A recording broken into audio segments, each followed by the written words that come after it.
नमस्कार, प्रखर राजपूत को देख रहे हैं आप और आज तारीख है 16 सितंबर साल 2025 और इजराइल, फिलिस्तीन, लेबनान सहित पूरी दुनिया की खबरों के साथ एक बार फिर से आपके सामने हाजिर हुआ हूं।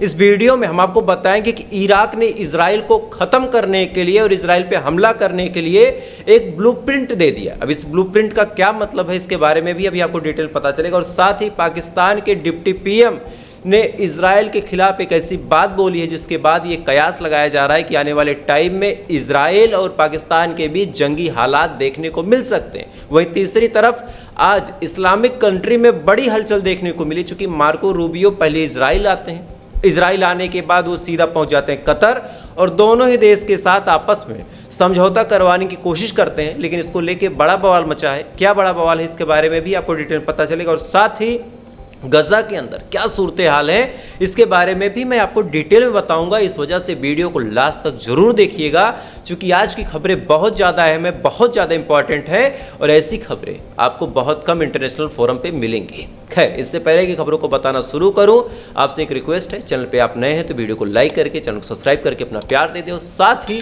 इजराइल और फिलिस्तीन की इस जंग में आप किसके साथ खड़े हैं, इजराइल के साथ खड़े हैं या फिर फिलिस्तीन के साथ खड़े हैं, एक बार कमेंट करके जरूर बता दीजिएगा। क्योंकि जब आप कमेंट करते हैं ना, आपका जो कमेंट होता है उस देश के लिए दुआ का काम करता है। तो कुछ लोग इजराइल के पक्ष में दुआ करते हैं, आप फिलिस्तीन के पक्ष में करना चाहें कर लें, बाकी आपकी मर्जी। खैर, सबसे पहली खबर का रुख करते हैं और सबसे पहली खबर निकल के सामने आ रही OIC की मीटिंग से। इस मीटिंग में पाकिस्तान ने बढ़ चढ़ के हिस्सा लिया। पाकिस्तान के जो डिप्टी पीएम है इसाक डार, इन्होंने बड़े साफ तौर पे कहा कि भाई जितने अरब इस्लामिक कंट्री हैं इनको अपनी टास्क फोर्स बनानी चाहिए। ये बात बिल्कुल सही बोली कि भाई इजराइल के खिलाफ अगर आपको लड़ना है तो अकेले तो किसी के पास इतनी ताकत है नहीं कि वो इजराइल के खिलाफ लड़ सके, इजराइल के ऊपर जीत हासिल कर सके। तो जाहिर सी बात है फिर सबको एक साथ आना होगा। अच्छा, ये बात जब बोली, इसी के बाद एक और बात पाकिस्तान ने बोली जिसके बाद बड़ा सवाल खड़ा हो गया। दरअसल इसाक डार का कहना है कि इजराइल की UN की जो सदस्यता है उसको रद्द कर दी जाए। अब आप सोचिए, यहाँ से एक बात आपको मैं बताता हूँ और इस बात को जब आप सुनेंगे तो सुनने के बाद आज आप ताजुब करेंगे। आप हो सकता है अपनी उंगली को दांतों तले दबा लें कि ये कैसी खबर है। आप सोचिए, गजा के अंदर मदद बांटने का काम कौन कर रहा है? UN कर रहा है, यूनाइटेड नेशन। इसके बाद आप सोचिए, उसको मारने का काम कौन कर रहा है?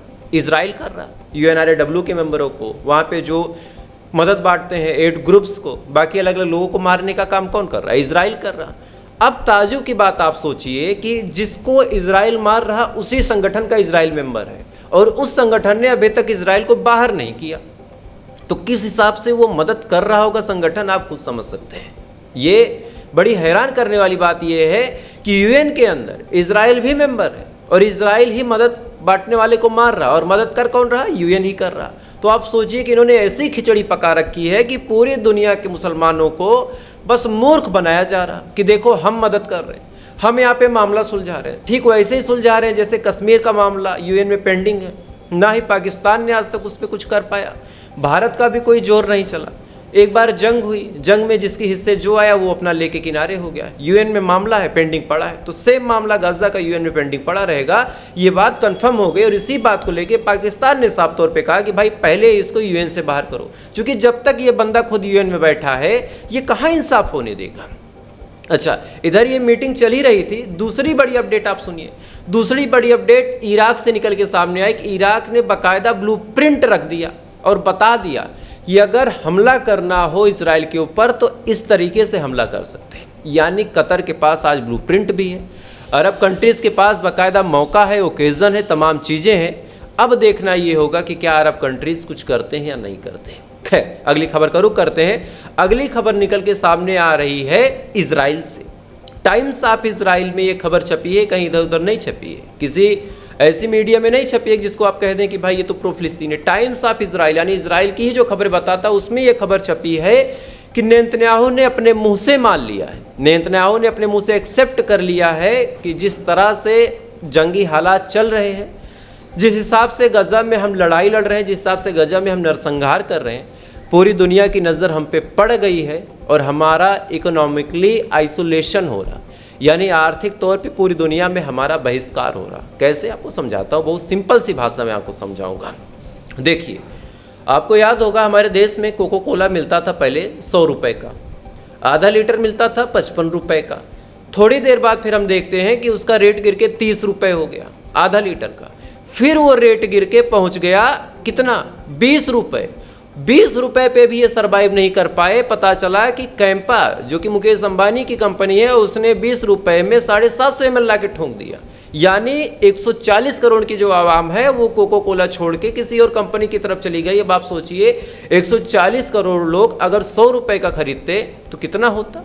140 करोड़ में आप 100 से गुणा कर दीजिए, 140 अरब के करीब नुकसान कोको कोला का भारत से हो गया। तो इस हिसाब से इनका इकोनॉमिकली बहिष्कार किया गया। इसकी वजह से आज इन्होंने अपने मुंह से माना कि जिस हिसाब से गजा में हम जेनोसाइड कर रहे हैं उसका रिजल्ट ये है कि आज पूरी दुनिया में हम इकोनॉमिकली आइसोलेट कर दिए गए हैं। और अब मौका है कि हम आत्मनिर्भर बन जाएं, अपने आप को संभाल लें, नहीं तो हमारी इकोनॉमी जिस हिसाब से डूब रही है हम संभल नहीं पाएंगे। खैर, इधर मार्को रूबियो ने भी बड़ा बवाल मचा दिया है। मार्को रूबियो जब आते हैं इधर इजराइल आने के बाद ये सीधा पहुंच गए कतर।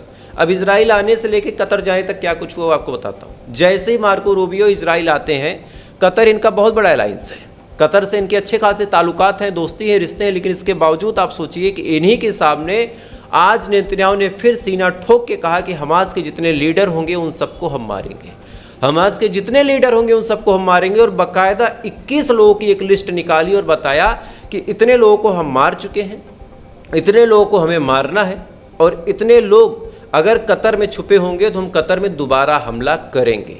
अच्छा, ये बात जब मार्को रूबियो के सामने बोली गई तब मार्को रूबियो ने भी कहा कि हाँ ठीक है, जिस हिसाब से आपके तल्खी हालात अरब कंट्रीज से चल रहे हैं, ध्यान दीजिएगा ये खबर बहुत इंपॉर्टेंट है। मार्को रूबियो ने कहा कि जिस हिसाब से आपके तल्खी हालात अरब कंट्रीज के साथ चल रहे हैं, मैं जा रहा हूँ कल बातचीत करूँगा। ये बात इन्होंने बोली। और साथ ही दूसरी बात मार्को रूबियो ने जो बोली, इससे अमेरिका का असली चेहरा समझ में आ जाएगा आपको। मार्को रूबियो ने फिर कहा कि जिस हिसाब से फ़िलिस्तीन को ये लोग रिकॉग्नाइज कर रहे हैं, फ़िलिस्तीन को रिकॉग्नाइज करना कहीं ना कहीं फ़िलिस्तीन के हक में इंसाफ नहीं होने देगा और जंग और खिंच जाएगी। यानी जितने देश फ़िलिस्तीन को मान्यता दे रहे हैं वो इजराइल और फ़िलिस्तीन की जंग को और एक्सेलरेट कर रहे हैं, खींच रही। ये बात बाकायदा मार्को रूबियो खुद बोलता है और बोलने के बाद वो कतर चला गया। अब कतर जाने के बाद क्या होगा? कतर में जाने से पहले उसने, अभी मैंने आपको बताया कि इजराइल से यानी नेतन्याहू से कहा कि भाई ठीक है, मैं बातचीत करूँगा। बातचीत किस लिए करूँगा? कि जितने अरब मुल्क हैं वो तुमसे नाराज़ ना हो, तुम्हारे साथ कोई जंग ना लड़े, चाहे फाइनेंशियली, चाहे इकोनॉमिकली और चाहे हथियारों वाला। अब सोचिए, अच्छे खासे संबंध अमेरिका के अरब मुल्कों से हैं, चाहे सऊदी अरब हो, चाहे कतर हो। मान लीजिए कतर पे हमला हुआ, बाकी जॉर्डन हो गया, बाकी अलग अलग और जो गल्फ कंट्री है उन सबसे अमेरिका के अच्छे खासे संबंध है। तो आज ये जो मीटिंग OIC की बैठी थी, जो बाकायदा तमाम लोग बहस कर रहे थे, जो तमाम लोग ये कह रहे थे कि इजराइल को सबक सिखा देंगे, इजराइल के साथ ये कर देंगे, वो कर देंगे। अब देखना ये होगा कि जब मार्को रूबियो उन सबसे बातचीत करते हैं, जब मार्को रूबियो वहाँ पे जाके अपने विचार को रखते हैं और साथ ही ऑफर देते हैं कि इजराइल के साथ जंग बंद कर दो, तुम्हारी स्थिति हम सही कर देंगे, तुमको ये दे देंगे, वो दे देंगे। इसके बाद भी क्या, चाहे पाकिस्तान हो, चाहे सऊदी अरब हो, ये सब कुछ बोलेंगे? और अगर नहीं बोलेंगे तो फिर इतना ड्रामा क्यों? ये बड़ा सवाल है और इस सवाल का जवाब 1 या 2 दिन में आपको मिल जाएगा और मैं खुद आपको बताऊंगा। इधर गजा की भी कुछ अपडेट आपको दे देता हूँ। गजा में बाकायदा हमला हुआ। गजा में आज इस तरह से मिसाइल से अटैक हुआ है कि एक बिल्डिंग के पास सिर्फ धुएं का गुब्बार उठता दिखाई दिया। आलम ये था कि धुएं के गुब्बार को देखने के बाद ये कयास लगाया जा रहा है कि इजराइल ने जो हमला किया है बड़ा हाइपर हमला किया है और इस हमले में सैकड़ों लोगों के मारे जाने की खबर आई है, सैकड़ों लोगों की। और जब ऐसी खबरें निकल के सामने आती है तब आज पूरी दुनिया में इनके खिलाफ क्या हो रहा हो आप जानेंगे, तो जानने के बाद शॉक में पड़ जाएंगे। आज एम्स्टर्डम में एक आदमी बाकायदा गाना गा रहा था, उसका कॉन्सर्ट था।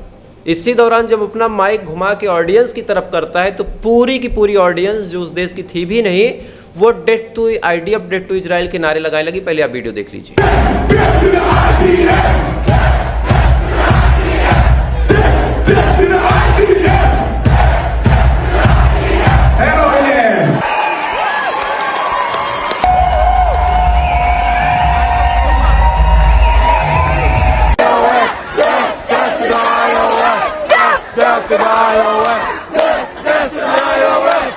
इस वीडियो में आप देख सकते हैं कि कैसे हजारों लाखों की भीड़ डेथ टू इजराइल यानी आईडीएफ और इजराइल का सर्वनाश हो जाए ऐसे नारे लगा रही। क्यों? क्योंकि उन्होंने ऐसा काम किया है। अच्छा, ये खबर केवल एम्स्टर्डम से नहीं आई है, न्यूजीलैंड का आप एक वीडियो देखिए, उसमें क्या हुआ है।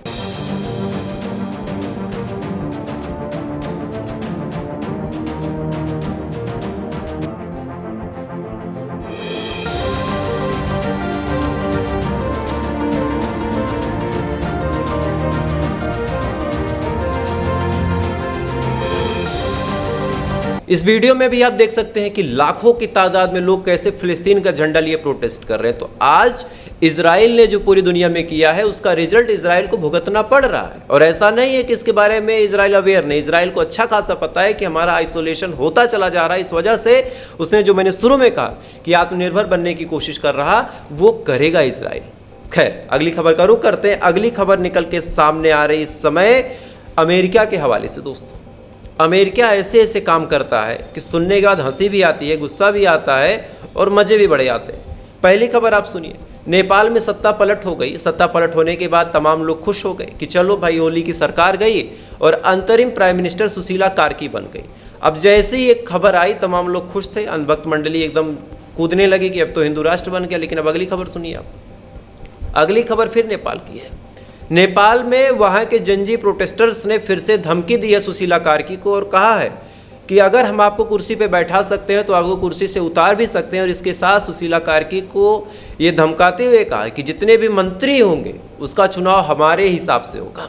यानी सुशीला कार्की के ऊपर ये आरोप लग गया कि वो अपने मन से मंत्रिमंडल का पद बांट रही हैं और ये चीज़ें एक्सेप्टेबल नहीं है। सुशीला कार्की को मंत्रिमंडल जनजी प्रोटेस्टर के हिसाब से बांटना पड़ेगा। और इसी के बाद अगली रिपोर्ट निकल के सामने आई है जो बेहद चौंकाने वाली है। दरअसल नेपाल की सत्ता पलट में अमेरिका का पूरा हाथ बताया जा रहा है और न्यूज़ रिपोर्ट से दावा कर रही है, चाहे द सन हो, चाहे अलग अलग और न्यूज़ चैनल, इन सब में ये खबर छपी है कि अमेरिका ने 90 करोड़ डॉलर के आसपास की रकम खर्च की है। 90 करोड़ डॉलर के आसपास की रकम खर्च की है नेपाल में सत्ता पलट करने के लिए। और सक्सेसफुली सत्ता पलट नेपाल में हो भी चुका है। लेकिन अमेरिका को यहाँ भी चैन नहीं है। अमेरिका जितने भी मंत्रालय वो तमाम चीज़ें अपने हिसाब से चाहता है। इस वजह से सुशीला कार्की को भी धमकी दिलवा रहा। खैर, इससे भी मन नहीं भरा अमेरिका का, तो अगली खबर सुनिए। भारत पे नकेल कसने के लिए एक नया सगुफा अमेरिका ने छोड़ दिया। पहले रशियन तेल का सगुफा छोड़ा और कहा कि भाई रशियन तेल लिया जाएगा अगर तो फिर दिक्कतें होंगी। तो भारत ने भाई बड़े साफ तौर पे समझाया कि अगर तेल लेने से जंग के पैसे मिलते हैं तो फिर गैस तो यूरोपियन यूनियन भी लेता है, यूरेनियम तो खुद रशिया से लेते हो, तो पहले अपने व्यापार को रोक लो फिर भारत को रोको।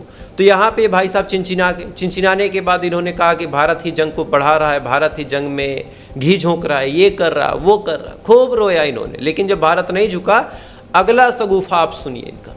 अगला डायलॉग ट्रंप का निकल के सामने आया कि चलो पहले मौके पे तो हम खामोश हो गए, लेकिन अमेरिका का जो भुट्टा होता है, भुट्टा आप सोचिए कृषि में कैसे ये हमारे घुस रहे हैं, हमारी खेती में कैसे घुस रहे हैं। अमेरिका का जो भुट्टा होता है, अगर उसको भारत ने नहीं खरीदा तो हम और ज़्यादा ट्रैफिक लगा देंगे।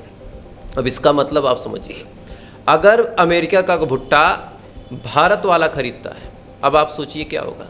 भारत के जितने किसान मक्के की फसल बोते हैं, पहली बात तो उनकी खेती चौपट हो गई, कौन खरीदेगा उनका। साथ ही जब अमेरिका पहले सस्ते दामों पे बेचेगा, भारत के किसान जब मक्का बोना और भुट्टा बोना बंद कर देंगे, उसके बाद अचानक से रेट बढ़ा दिया जाएगा। इधर किसान हमारे उसकी खेती छोड़ चुके होंगे, इधर अमेरिका अपने हिसाब से पैसे लेगा। तो भाई हम 10 पैसे अगर किसी को कमवाएं तो अपने देश के अपने किसान को ना कमवाएं। हमारे देश में इतनी मिट्टी है, इतनी खेती होती है, अगर हम गेहूँ चावल भुट्टा दाल ये सब विदेश से लेने लगे तो फिर हमारी इज्जत क्या बची।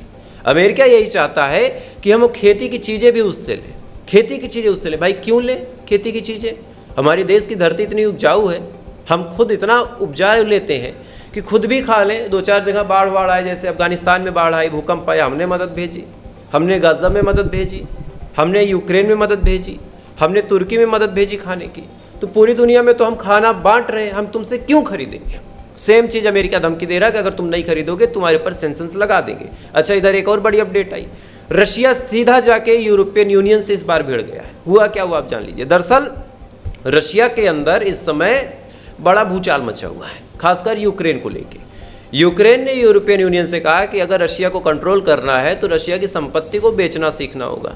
रशिया की कई सारी ऐसी संपत्तियां हैं जो यूरोपियन यूनियन ने जब्त कर रखी हैं और अब यूरोपियन यूनियन का प्लान है कि एनी हाउ इन संपत्तियों को बेच लें, उससे ठीक ठाक पैसा कमा लें और पैसा कमाने के बाद ठीक ठाक यूक्रेन की मदद कर दें, जंग खिंचती चली जाए। ये बात जब रशिया को पता चली तो रशिया ने बड़े साफ तौर पे कहा कि किसी भी सूरत हाल में अगर गलती से भी हमारी संपत्ति को छूने का काम किया गया तो फिर परिणाम बड़े बुरे होंगे, जंग शुरू हो जाएगी। रशिया ने सीधा सीधा जंग की धमकी यूरोपियन यूनियन को दे दी। अमेरिका हो, यूरोपियन यूनियन हो, किसी के पिछवाड़े में दम नहीं है कि अब जाके रशिया का सामान बेच सके। दम हो तो बेच के दिखा दो, समझा देगा रशिया क्या है। इनका जुल्म कहाँ चलता है? गजा पे। इनका जुल्म कहाँ चलता है? फिलिस्तीन पे। कहाँ चलेगा? लेबनान पे। क्यों? इनको पता है कि वहाँ पे कोई दमदार आदमी नहीं है। दमदार होता तो इनका भी पिछवाड़ा गीला हो जाता। खैर, अगली खबर का रुख करते हैं। अगली खबर निकल के सामने आ रही सुप्रीम कोर्ट से। सुप्रीम कोर्ट के ऐसे ऐसे अजीबोगरीब फैसले आते हैं कि सुनने के बाद बड़ा ताज्जुब होता है। बनतारा आपको पता है ना, वही बनतारा जो मुकेश अंबानी के बेटे का है। देखिए, हमको किसी से कोई रंजिश नहीं है। बनतारा में एक हाथी को लेकर बवाल मचा, मामला सुप्रीम कोर्ट गया। सुप्रीम कोर्ट ने फैसला सुनाया और कहा कि अगर कोई आदमी हाथी पालना चाहता है तो इसमें गलत क्या है? किसी के पास हाथी रहना चाहे तो उसमें गलत क्या है? भाई, हाथी रहना चाहता है, हाथी को रहने दो, ठीक है। उस हाथी की सेवा भी हो रही, ठीक है।